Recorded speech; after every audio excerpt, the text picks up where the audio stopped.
ജയിലിൽ കിടക്കുമ്പോൾ ഇയാൾ ചെയ്യാത്ത ഒരു കുറ്റത്തിനാണ് അകത്ത് കിടന്നേക്കണേ. 18 വർഷമായി ജയിലിലാണ്. അയാളുടെ മോചനത്തിന് വേണ്ടിയിട്ട് 34 കോടി രൂപയാണ് നമുക്ക് ആവശ്യമായിട്ട് വന്നേക്കുന്നത്.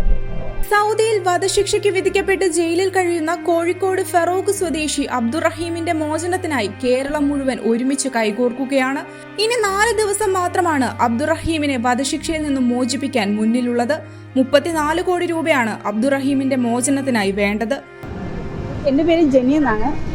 ഞാൻ ഇപ്പോൾ കോഴിക്കോട് ജില്ലയിലെ ഒരു സഹോദരന് വേണ്ടിയിട്ടാണ് ട്രിവാൻഡ്രത്ത് ഇറങ്ങിയിരിക്കുന്നത്.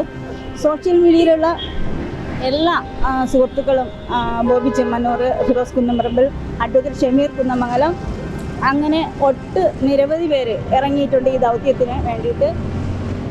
ഈ സഹോദരൻ റഹീം എന്ന് പറയുന്ന ആൾ 18 വർഷമായി ജയിലിലാണ്.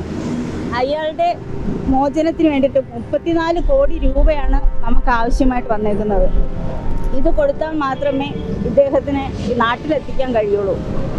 ഈ 18 വർഷവും ജയിലിൽ കിടക്കുമ്പോൾ ഇയാൾ ചെയ്യാത്ത ഒരു കുറ്റത്തിനാണ് അകത്ത് കിടന്നേക്കണേ.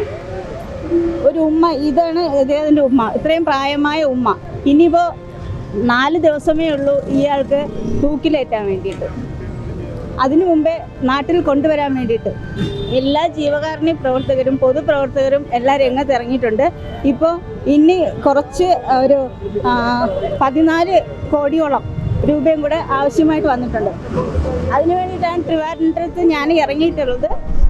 അപ്പോൾ എല്ലാവരുടെയും സഹായവും സഹകരണവും. കേസെന്ന് പറഞ്ഞാൽ അദ്ദേഹം ജോലിക്ക് പോയേക്കണത് ഒരു കുഞ്ഞിനെ നോക്കാൻ വേണ്ടിയിട്ടായിരുന്നു. കുഞ്ഞെന്ന് പറയുന്നത് ബെഡഡായിരുന്നു. അപ്പോൾ കിടപ്പ് രോഗിയായ കുഞ്ഞിൻ്റെ കഴുത്തിൽ ഏതാണ്ട് ഒരു മിഷൻ എന്തോ ഉണ്ടായിരുന്നു. ഇയാളുടെ അബദ്ധവശാൽ കൈതട്ടി, ഇയാൾ അറിഞ്ഞും കൊണ്ട് ചെയ്തതല്ല, കൈതട്ടി ക്ഷണം എന്ന് പറയുമ്പോൾ ഹോസ്പിറ്റലിൽ പോയി കുറച്ച് കഴിഞ്ഞപ്പോഴേക്കും ഡെഡായിപ്പോയി. അതുകൊണ്ട് അവരുടെ എന്ന് പറയണത് ഇത്രയും കോടി കൊടുത്താൽ മാത്രമേ ഇയാൾ പുറത്തിറങ്ങാൻ കഴിയൂ എന്നാണ് പറഞ്ഞേക്കുന്നത്. അയാളുടെ ഒരു നിരപരാധിത്വം എല്ലാവർക്കും തെളിഞ്ഞതുകൊണ്ട് മാത്രമാണ് എല്ലാവരും എല്ലാ ജില്ലയിലും ഉള്ള ആൾക്കാരെ ഇതിനു വേണ്ടി ഇറങ്ങിയേക്കുന്നത്. ഏപ്രിൽ 16-ന് അബ്ദുറഹീമിന്റെ വധശിക്ഷ നടപ്പാക്കുമെന്നാണ് സൗദി അറിയിച്ചിട്ടുള്ളത്. അബ്ദുറഹീമിന്റെ മോചനത്തിനുള്ള തുക സമാഹരിക്കാനായി വ്യവസായി ബോബി ചെമ്മണ്ണൂർ തിരുവനന്തപുരം മുതൽ കാസർഗോഡ് വരെ യാചകയാത്ര ആരംഭിച്ചിരുന്നു.